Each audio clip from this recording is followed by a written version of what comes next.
Hello and welcome back to another chess classic, ladies and gentlemen. This one was played in 1934 between Andre Lilienthal, who was playing with white, and his opponent was a chess legend and a former world chess champion, Jose Raul Capablanca. What is so interesting about Andre Lilienthal was that he was one of the oldest grandmasters to ever live. He actually died at 99 years in 2010, and in his rich chess career he played with almost all of world chess champions except three. I think Magnus Carlsen is one of them. And this game is one of Andre Lilienthal's most famous games, in which he beat Jose Raul Capablanca, and he didn't only beat him, he beat him in tile style with a beautiful queen sacrifice. So truly a wonderful and spectacular game you will enjoy. Without further ado, we will go straight into it.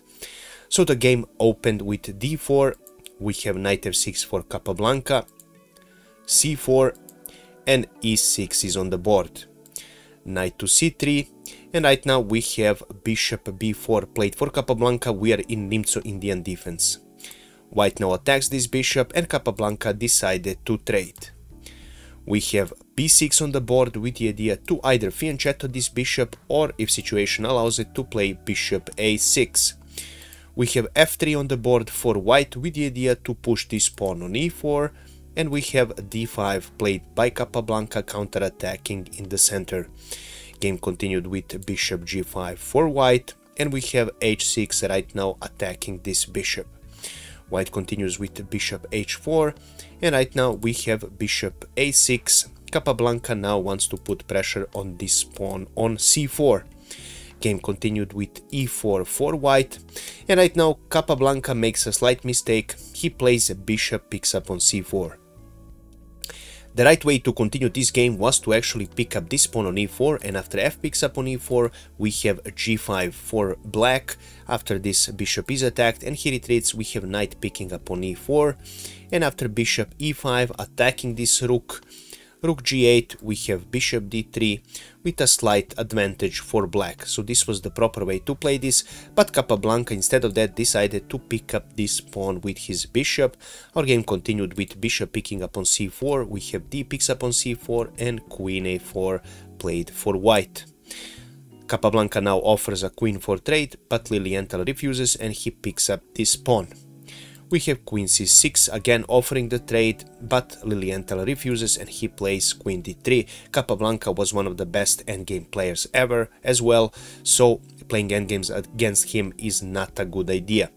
We have knight b to d7 developing for black, we have knight to e2 for white getting ready to castle. We have a rook to d8 now played for black.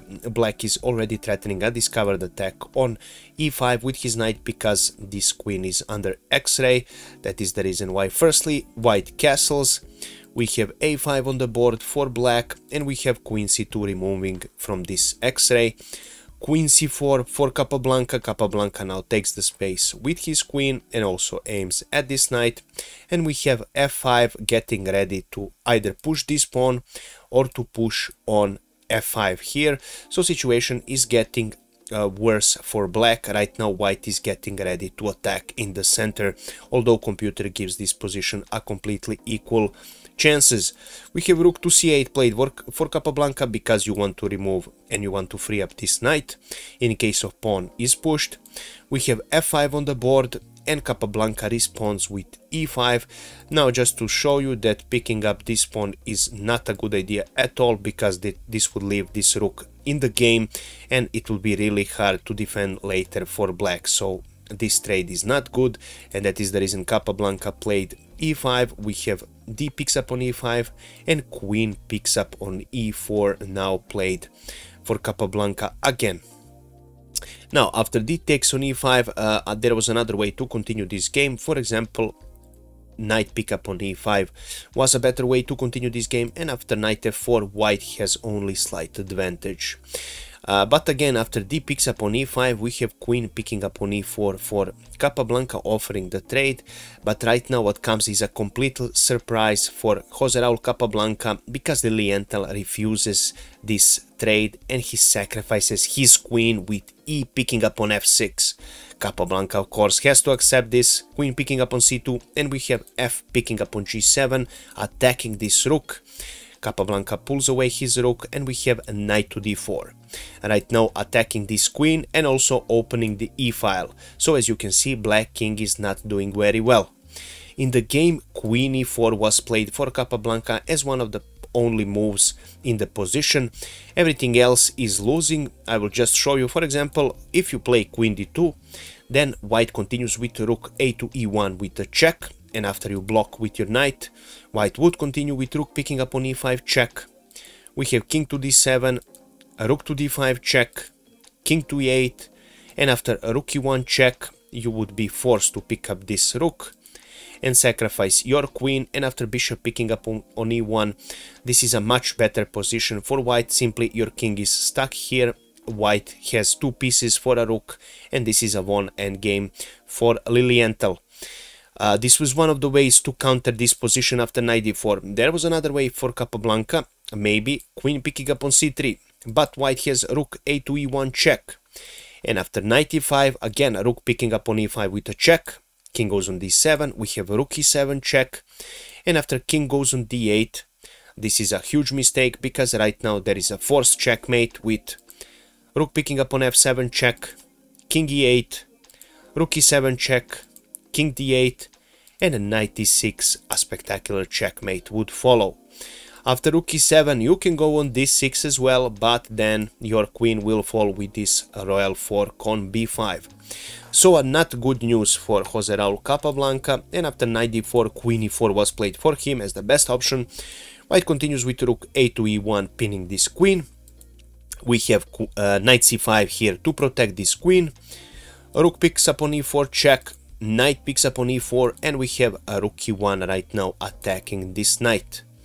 Rook picks up on g7, we have a rook picking up on e4 check, and after this move, king d7, Capablanca decided to resign this game as this endgame is completely lost. Of course, I will show you what would follow for white. Rook e7 was the first move, and after king goes on d6, we have f6 right now attacking this rook and protecting our own rook, and after this rook removes from this threat, then we have bishop g3 check, and after king goes on c5, we have rook picking up on c7, or actually bishop picking up on c7 as a much better option because your king is completely cut away. There are probably some checkmate threats. Everything is hanging here, and this endgame is completely lost for black. So after king d7, Capablanca resigned, and Lilienthal was just smiling, and he was really happy that he had this amazing victory against world chess champion.